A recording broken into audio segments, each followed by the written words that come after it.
শুরু হতে যাচ্ছে পবিত্র রমজান মাস, যা মুসলিম উম্মার জন্য অত্যন্ত গুরুত্বপূর্ণ ও পবিত্র সময়। এটি সাধনার, ত্যাগের এবং আত্মশুদ্ধির মাস হিসেবে পরিচিত।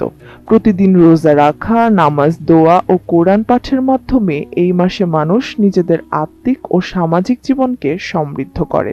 তবে এবারের রমজান শুরু হওয়ার নির্দিষ্ট তারিখ এখনো সম্পূর্ণ নিশ্চিত নয়।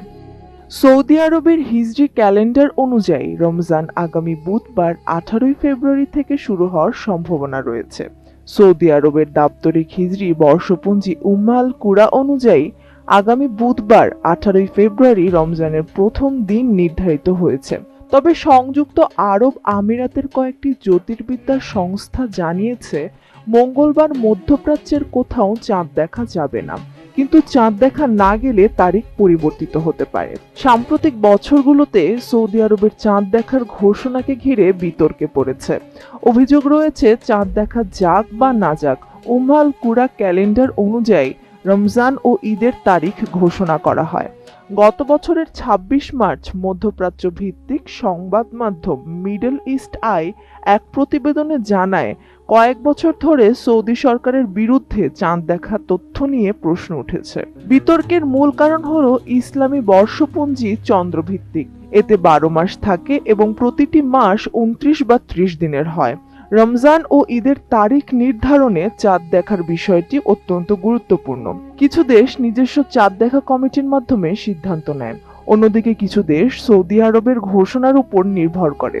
যুক্তরাজ্যে কেন্দ্রীয় কোনো চাঁদ দেখার কমিটি না থাকায় অনেক মুসল্লি সৌদির ঘোষণায় অনুসরণ করেন, যদিও এ নিয়ে আলেমদের মধ্যে মতভেদ রয়েছে। 2024 সালের 6 জুন সৌদি আরবের ঈদুল আজহার তারিখ ঘোষণা করে চাঁদ দেখার দাবি করে।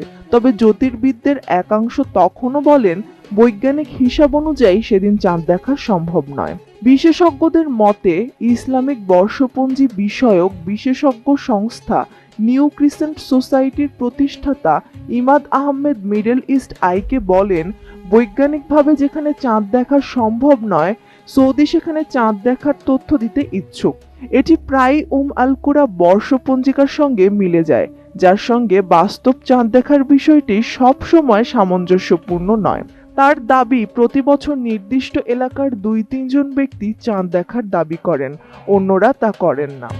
বিশেষজ্ঞরা বলেন সৌদি আরব একমাত্র দেশ নয় যারা হিসাব নিকাশ ব্যবহার করে তারিখ নির্ধারণ করেন। তুরস্ক জ্যোতির্বৈজ্ঞানিক গণনার ভিত্তিতে ঈদের দিন নির্ধারণ করে থাকে, তবে তারা প্রকাশ্যেই হিসাবের ভিত্তিতে সিদ্ধান্ত নেওয়ার কথা জানায়।